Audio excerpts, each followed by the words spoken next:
नमस्कार सभी स्टूडेंट्स को। अपन ने कक्षा 10 का विज्ञान का जो सिलेबस शुरू किया है उसी को आगे बढ़ाते हुए अभी अगला पाठ, पहले एक पाठ अपन ने पूरा करवा दिया है। अभी थोड़ी बोर्ड की, जब तक व्हाइट बोर्ड और मार्कर नहीं उपलब्ध हो जाते हैं, लॉकडाउन के कारण नहीं मिल रहे हैं, तो अपन अगला थ्योरी के जैसा ही पाठ है, पादप एवं जंतुओं का आर्थिक महत्व, यानी कि पादप और जंतुओं से अपने को क्या क्या प्राप्त होता है, उसको बेच करके अपन कैसे इनकम करते हैं और उनकी क्या क्या नस्लें हैं, सब चीजें इसके अंदर अपन पढ़ेंगे। उनके वैज्ञानिक नाम भी हैं बहुत सारे। इस पाठ में से परीक्षा के अंदर जो प्रश्न आते हैं, वैसे तो ये पाठ 5 नंबर का है। कितने का है? 5। लेकिन एक प्रश्न तो आएगा अति लघुत्तरात्मक, बाकी के 4 जो प्रश्न आएंगे वो भी एक एक करके ही आएंगे। इस तरह से ये 4 नंबर तो अलग से मिलेगा ए पार्ट के रूप में, और बाकी 1 नंबर आपको अति लघुत्तरात्मक। इसमें बड़ा कुछ भी उत्तर नहीं है, सिर्फ उत्तर 1 या 2 अक्षरों का या 1 लाइन का मिलेगा, इससे बड़ा उत्तर नहीं मिलेगा। बच्चों को याद करने में भी आसानी रहती है। जैसे अपन ने पहला पाठ किया, उसमें भी आपको बताया था कि किस तरह से प्रश्न आते हैं। वो पिछले 3 सालों के जो क्वेश्चन उसके अंदर करवाए, तो वो सारे अपन ने पढ़ाए, उसमें से कवर हो रहे थे। ऐसे ही अपन इसको भी इसी तरीके से पढ़ेंगे कि अपना प्रश्न एक भी न छूटे, अपना क्वेश्चन एक न छूटे और अपने अच्छी तरह समझ में भी आ जाए पाठ। तो इसी को शुरू करते हुए, इसमें बहुत सारी चीजें हैं, अपन धीरे धीरे कवर करेंगे, आप ध्यान दें। पहला टॉपिक मैं लेता हूं इसमें पाठ की शुरुआत से नहीं, मैं ऐसे पढ़ाऊंगा आपको कि आपके 5 ये जो मार्क्स हैं ये पूरे में से पूरे आए। इसको सिस्टमेटिक करते हुए, मुर्गी से अपने को क्या आर्थिक महत्व है? मुर्गी से अपने को अंडे मिलते हैं, मांस मिलता है, और उसको बेच करके अपन पैसे कमाते हैं, तो ये अपने को प्राप्ति होती है। अब वहां क्वेश्चन कैसे पूछेगा कि मुर्गी का भोजन क्या है? तो मुर्गी का भोजन मक्का, जौ, ज्वार, बाजरा, गेहूं और जवार। यानी मुर्गी का जो भोजन है वो होगा मक्का, जौ, बाजरा, गेहूं और जवार। आप सीधा सा क्वेश्चन पूछ सकते हैं। उसके अलावा कई बार क्वेश्चन पूछता है मुर्गी में होने वाले वायरस जनित रोग। अभी भी जैसे वायरस जनित रोग है ये कोरोना, कोविड-19, ये भी एक वायरस जनित रोग है, इसका भी टीका नहीं बना है। वायरस जनित रोगों के टीके लगते हैं, जैसे बचपन में पोलियो का टीका लगता है आपके, कल मैंने पढ़ाई भी थी, पोलियो, पीलिया, ये सभी वायरस जनित रोग हैं। तो ऐसे ही ये भी मुर्गी के अंदर भी वायरस जनित रोग होते हैं, जैसे रानीखेत और हैजा, 2 रोग होते हैं, रानीखेत और हैजा वायरस जनित रोग हैं। ऐसे का ऐसा क्वेश्चन आता है, आया हुआ भी होगा शायद। मुर्गी की नस्लें पूछते हैं, क्योंकि इसमें क्वेश्चन 1-1 नंबर का बनता है, तो इसमें सीधे सीधे क्वेश्चन ऐसे ही बनते हैं। मुर्गी की नस्लें 2 प्रकार की होती हैं, देसी नस्ल जो भारत के अंदर ही पाई जाती है, और विदेशी नस्ल जो विदेशों में पाई जाती है। देसी नस्ल में पहला है असील, दूसरा है चटगांव। 2 प्रकार की देसी नस्लें पाई जाती हैं, असील और चटगांव। इसको आप साथ का साथ बोलोगे, रिपीट करोगे तो याद हो जाएंगे जल्दी, असील और चटगांव। उसके बाद में इसकी मुर्गी की जो विदेशी नस्ल है पूछेगा व्हाइट लेग हॉर्न, यानी कि सफेद लेग यानी पैर, हॉर्न यानी सींग, व्हाइट लेग हॉर्न। दूसरी जो नस्ल है प्लाई माउथ रॉक, ये आपको दिखाई नहीं दे रहा हो, रोक, प्लाई माउथ रॉक। इस तरह से मुर्गी से संबंधित जो भी प्रश्न आपका आएगा तो इसमें आपको क्लियर हो जाएगा। आप इसको नोट डाउन कर लें या स्क्रीनशॉट ले लें।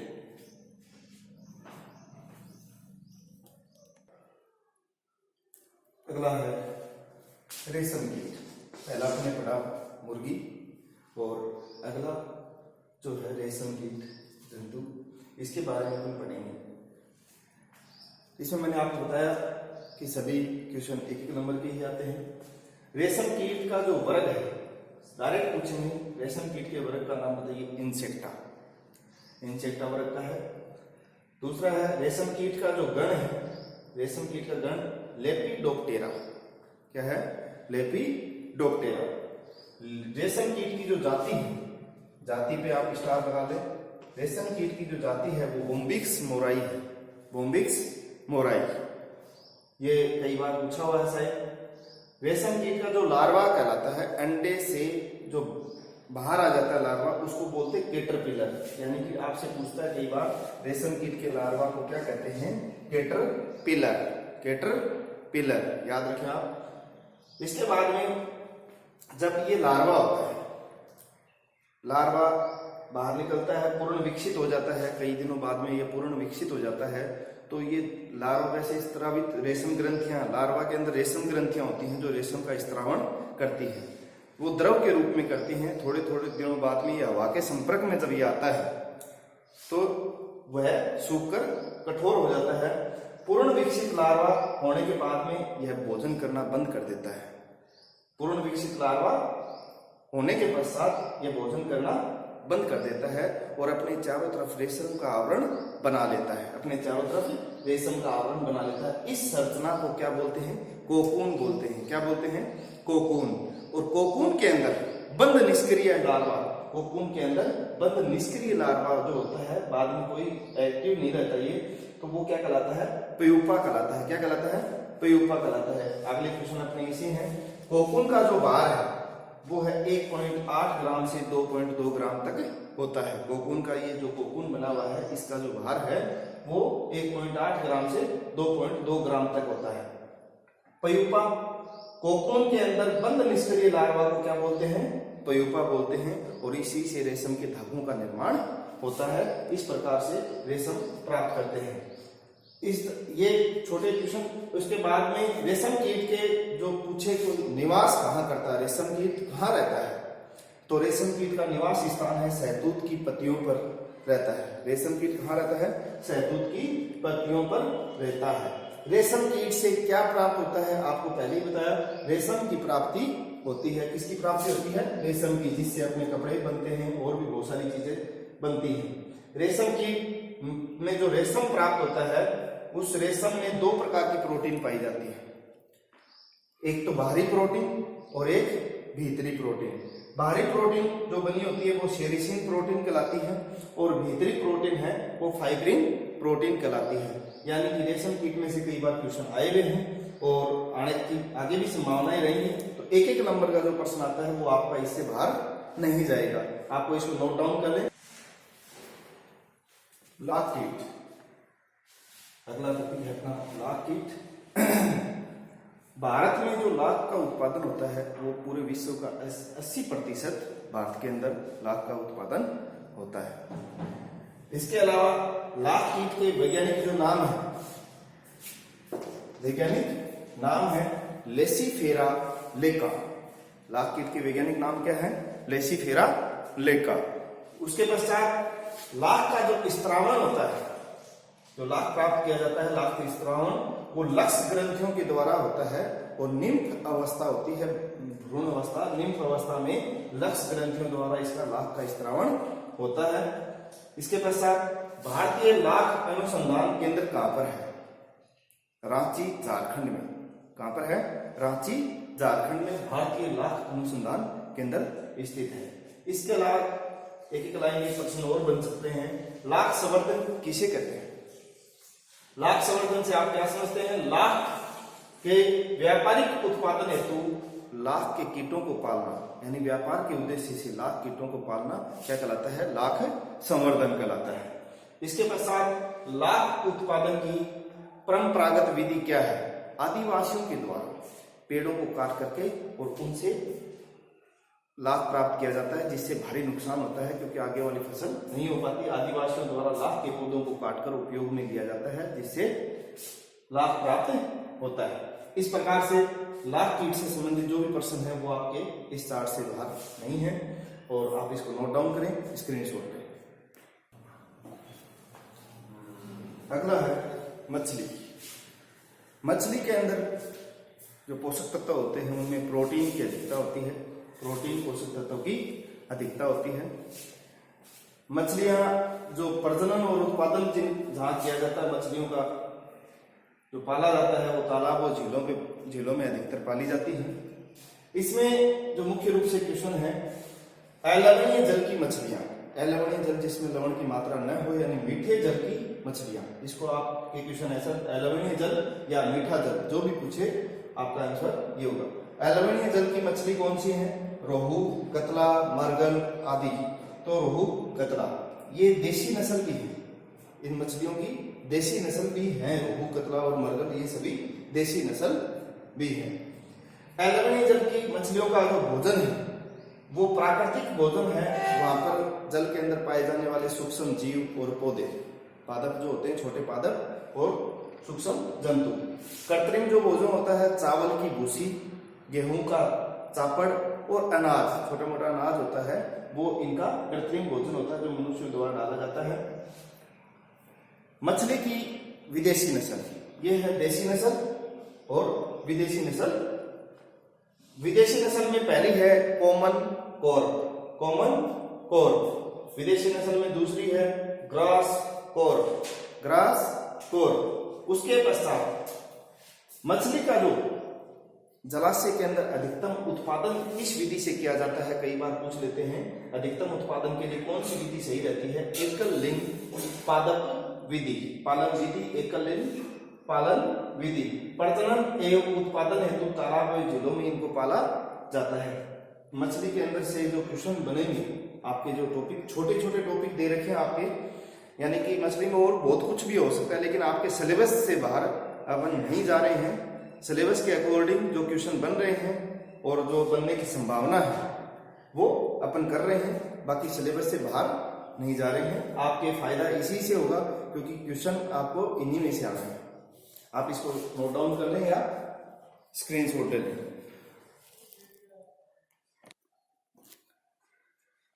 आगे ये छोटे छोटे टॉपिक है जो आपकी पाठ्य पुस्तक में दिए गए हैं, जैसे मधुमक्खी। इसमें इतना ही दिया गया है कि मधुमक्खी के उत्पाद अपने को क्या क्या प्राप्त होते हैं, मधुमक्खी से अपने को क्या प्राप्त होता है। शहद और मधुमोम, शहद और मधुमोम। मधुमक्खी में मक्खियां 3 प्रकार की होती हैं। पहली है श्रमिक, दूसरी है नर और 3 नंबर रानी। मधुमक्खी के बारे में आपके जो सिलेबस में दे रखा है इतना ही दे रखा है, इसके एक्स्ट्रा नहीं दे रखा है, तो अपन 10वीं क्लास के सिलेबस को ध्यान में रखते ही पढ़ रहे हैं। नस्ल आपके सिलेबस में भैंस, गाय और बकरी की नस्लें दे रखी हैं, क्वेश्चन पूछ सकते हैं। भैंस की जो नस्ल है वो है पहली मुर्रा, दूसरी मेहसाना, तीसरी जाफराबादी। मुर्रा, मेहसाना, जाफराबादी तीनों नस्ल आपके भैंस की है। गाय की जो नस्ल है गिर और साहिवाल, गिर और साहिवाल आपके गाय की नस्लें हैं। उसके अलावा बकरी की जो 2 नस्लें हैं, सिरोही और बारबरी, सिरोही और बारबरी। इस प्रकार से नस्लें आपके जो सिलेबस के अकॉर्डिंग 3 ही पशुओं की दे रखी हैं। इसके अलावा किस्में, किस्म यानी जैसे मक्का की किस्म कौन कौन सी हैं, आजकल अलग अलग ब्रीड बीज आने लग गए हैं। मक्का और गेहूं की किस्में जो आपको पूछी गई हैं, मक्का में है विजय और शक्ति। मक्का की क्या है? विजय और शक्ति, दोनों अलग अलग हैं। विजय शक्ति एक नहीं है, विजय और दूसरी है शक्ति। उसके अलावा गेहूं की जो नस्ल है वो है सोनालिका और कल्याण सोना। देखो इसमें भी सोना, इसमें भी सोना, और गेहूं भी सोने जैसे रंग का ही होता है, तो सोनालिका और कल्याण सोना ध्यान में रखना। तेल, तेल में है खाद्य तेल, अपन जो घरों में काम में लेते हैं, जैसे मूंगफली का तेल, तिल का तेल, सरसों का तेल और भी बहुत सारे, सोयाबीन का तेल। उसके अलावा अखाद्य तेल, अरंडी है, तारपीन का तेल है, इस प्रकार से आपकी जो छोटे छोटे टॉपिक इसके अंदर दिए गए हैं, मैंने आपको शुरू से ही बताया है कि इसमें छोटा ही क्वेश्चन आता है तो आपको इसमें से कवर हो जाएगा। जो भी चीज आपके समझ में ना आए तो आप कमेंट बॉक्स में कमेंट कर दें, और उसमें कोई सुधार करना हो कोई चीज के अंदर तो आप एक बार कमेंट करें ताकि मैं आगे उसमें सुधार कर सकूं, क्योंकि ये पहला प्रयास अपना ऑनलाइन का है। तो आप लोगों के सुझाव मेरे लिए सादर आमंत्रित हैं।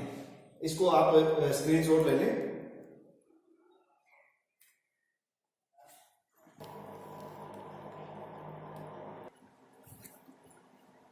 अगला जो टॉपिक अपना वो है परवाल और परवाल विधियां, और इसी से मैंने अलग अलग इसलिए लिखा है कि दोनों टॉपिक वैसे तो अलग अलग हैं, लेकिन इसमें आ जाते मोती और मुक्ता संवर्धन। पहले अपन परवाल और परवाल विधियों की बात करेंगे। आपके जो सिलेबस में है उसके अकॉर्डिंग परवाल एकल निवही जंतु पोलिप जंतु है, यानी अकेला रहता है। परवाल एकल पोलिप जंतु है, एकल को निवही भी बोल सकते हैं अपन। परवाल का जो संघ है सिलेंट्रेटा संघ का जंतु है ये, किसका? सिलेंट्रेटा संघ का। अब बात आती है कि परवाल जो किसका बना होता है, क्वेश्चन कई बार पूछ सकते हैं। परवाल calcium carbonate CaCO3, Ca calcium CO3 carbonate. परवाल कैल्शियम कार्बोनेट का बना कंकाल स्रावित करता है।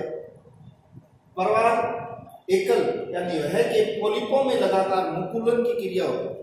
आपने छठी सातवीं क्लास में पढ़ा होगा मुकुलन।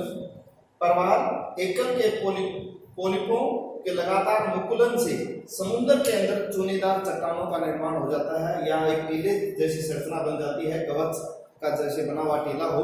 तो परवाल एकल के पोलिपों के लगातार मुकुलन से समुद्र में चूनेदार चट्टानों एवं कवच के बने टीले के समान रचनाएं बन जाती हैं, जिन्हें क्या कहते हैं? परवाल विधियां कहते हैं।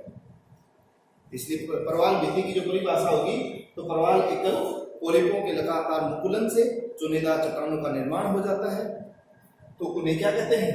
परवाल विधियां कहते हैं। कोरल का उपयोग जो है दवाएं बनाने के लिए किया जाता है। ये जो संघ टाइप के होते हैं वही है ये परवाल और परवाल विधियां, जो छोटे छोटे समुद्री किनारे इन पे मिलते हैं। आगे है अपना टॉपिक मोती एवं मुक्ता संवर्धन। मोती युक्त सुक्तियों से प्राप्त किए जाते हैं, मुक्त सुक्तियों से प्राप्त किए जाते हैं। मोती जो इसके नगीने अंगूठियों में इनमें पहनते हैं ना, मोती एक मूल्यवान रत्न माना जाता है, एक मूल्यवान रत्न माना जाता है। इससे आकर्षक व सुंदर वस्तुएं बनाई जाती हैं। बनाते हैं ना अंगूठी या फिर कोई भी माला इस तरह की बनाते हैं, तो इससे आकर्षक व सुंदर वस्तुएं भी बनाई जाती हैं। घरों के अंदर सजावटी वस्तुएं भी इससे बनाई जाती हैं। तो कृत्रिम तकनीक द्वारा, यानी एक तो प्राकृतिक मोती जहां मिलते हैं, एक कृत्रिम तकनीक रंग पॉलिश करके पत्थर के ऊपर या मोती के ऊपर, तो कृत्रिम तकनीक द्वारा सीपियों को पाल करके उनसे मोती प्राप्त करना। सीपियां मोती प्राप्त होती है सीपियों से, सीपियों को पालकर उनसे मोती प्राप्त करना क्या कहलाता है? मोती संवर्धन कहलाता है। मुक्ता संवर्धन या मोती संवर्धन, मुक्ता इसी का नाम है।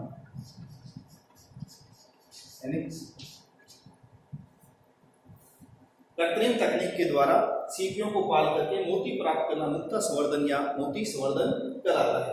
मोती संवर्धन की तकनीक सबसे पहले जापान द्वारा अपनाई गई थी, जापान ने किया था।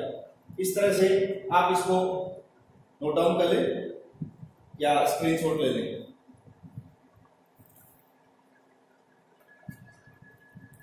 अगला जो टॉपिक है अपना जंतुओं के जो अन्य महत्व हैं। कुछ जंतु अपन ने पढ़ दिए, मुर्गी, रेशम कीट, लाख कीट और इस तरह से मछली, ये अपन ने उनकी जो मुख्य बातें जो पढ़ ली। उसके अलावा है जंतुओं के अन्य महत्व रंग। कुछ सल्क कीट जो होते हैं उनके शरीर सूख जाने पर टेनिन और कोकिनोल रंग प्राप्त होते हैं। ये दो रंग प्राप्त होते हैं सल्क कीटों से, उनका सूखे शरीर से प्राप्त होते हैं टेनिन और कोकिनोल। टेनिन और कोकिनोल रंग प्राप्त होते हैं। अपमार्जक यानी सफाई का जो काम करते हैं, अपमार्जक का अर्थ होता है सफाई। अपमार्जक जैसे अपने सर्फ काम में लेते हैं कपड़े धोने के लिए, वैसे अपमार्जक सफाई कर्मी भी कहलाता है। अपमार्जक कुछ कीट मर्द पादपों यानी जो मरे हुए पादप हैं और जंतु हैं उनका भक्षण करके उनको सड़ने और बदबू फैलाने से रोकते हैं। जैसे दीमक है, तिलचट्टा है, और भी बहुत सारे सूक्ष्म जीव हैं, जैसे जीवाणु है कुछ ऐसे। तो कुछ कीट मर्द अंकों और जंतुओं का भक्षण करके उन्हें सड़ने व बदबू फैलाने से रोकते हैं, जैसे दीमक और तिलचट्टा।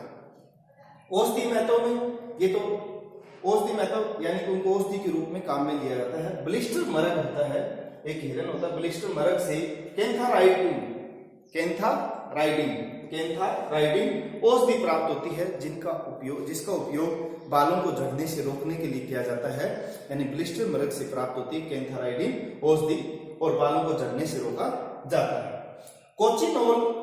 कोचिनॉल कीटों से कार्जिनिल अम्ल प्राप्त होता है। कोचिनॉल कीटों से कार्जिनिल अम्ल प्राप्त होता है, जिसका उपयोग कुकुर खांसी में किया जाता है। यानी कि जो खांसी होती है जिसमें जोर जोर से आवाज आती है, कुकुर खांसी में उसका उपचार के लिए किया जाता है।